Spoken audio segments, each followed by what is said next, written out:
So what does it mean to make sense? When we think about language, sometimes we don't want to think about language that hard because trying to think about it can make it fall apart. And I think that's exactly what Ionesco is trying to do in this play. When we watch the play, when we read the play, we see no language in there that is unusual or that does not seem by itself in individual phrasing to be out of place, right?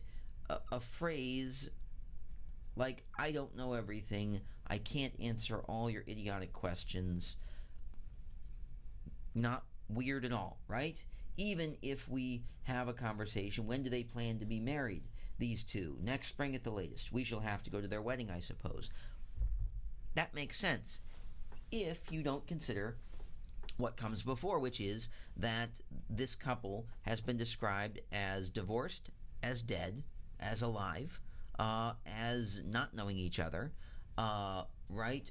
All before we get to the part where they talk about going to the wedding.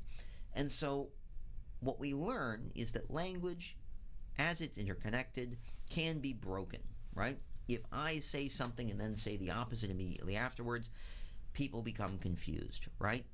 Language is a very tricky and fragile thing. We think of language as a tool to communicate, right? That if I say, I would like a coffee, when I'm at the coffee shop and they give me a coffee and I pay for the coffee, we've had a normal transaction. Everything has gone well. But if I go to the bank and I go up to the window and I say, I'd like a coffee with 2 creams, and then behind the bank teller window, the person back there says, well, this isn't a coffee store, I can't give you any coffee, and then I become upset out front, then everybody else thinks that I'm the one who doesn't know what they're talking about, right?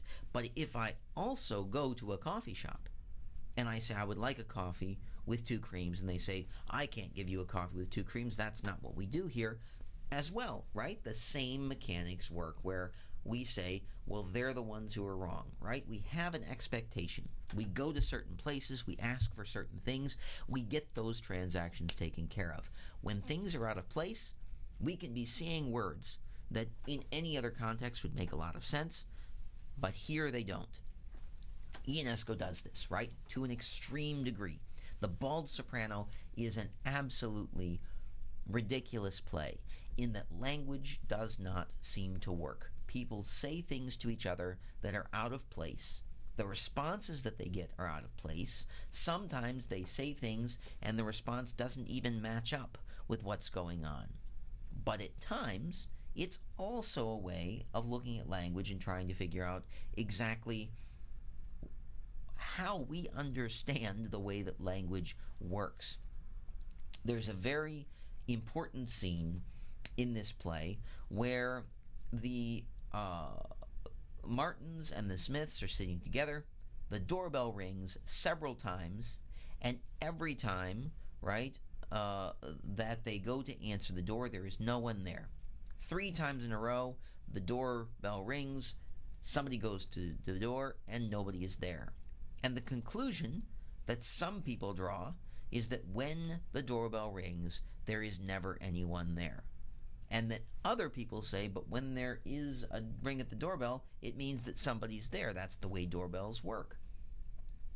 And we find ourselves stuck, language-wise, right? Because the people who are saying, well, when the doorbell rings, somebody's there, generally speaking, they are correct. However, the situation, there isn't anybody there.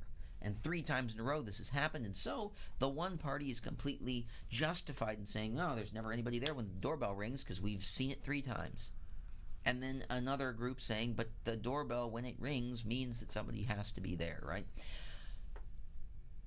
So Ionesco is trying to show us that language and reality don't always meet. He is doing essentially the same thing with his play that Albert Camus is doing in the Philosophy of the Absurd, talking about the myth of Sisyphus, that in many cases the absurd is this divorce between what we expect and what we receive, and that language can be the source of this disconnection, right? That we can live our entire lives thinking that language means a certain thing, and that life is supposed to be a certain way, and then find ourselves confused when it doesn't work out that way, right? Is Ionesco specifically trying to show us the nature of the absurd? He claims not to be, right? He talks about the fact that his play, he thought, was a very serious piece on the tragedy of language and the inability of people to communicate with each other. And this is very true, right? That in many cases, right, that the tragedy of language and not being able to communicate with each other is a very serious problem, right? When people cannot get on the same page with language, it can cause a lot of problems. It can cause a lot of pain. It can cause a lot of difficulties.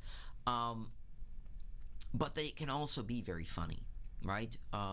When we watch a comedy show, as we've talked about, when we talked about humor overall, things that are funny sometimes are funny because what is said and what is done, what is said, what is expected, and what actually happens, they don't line up.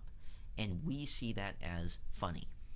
But that, if you tell somebody, right, out that door, right, is, safety, and they open the door and they go out and suddenly there is not safety out there, this is a tragedy, right? That the absurd can lead to tragedy. It can also lead to comedy. So, in the next little video, we're going to dive a little bit deeper into the Bald Soprano, talk through some of these characters, and I will give you some clues about what I'm hoping that you'll be able to do this week with the play.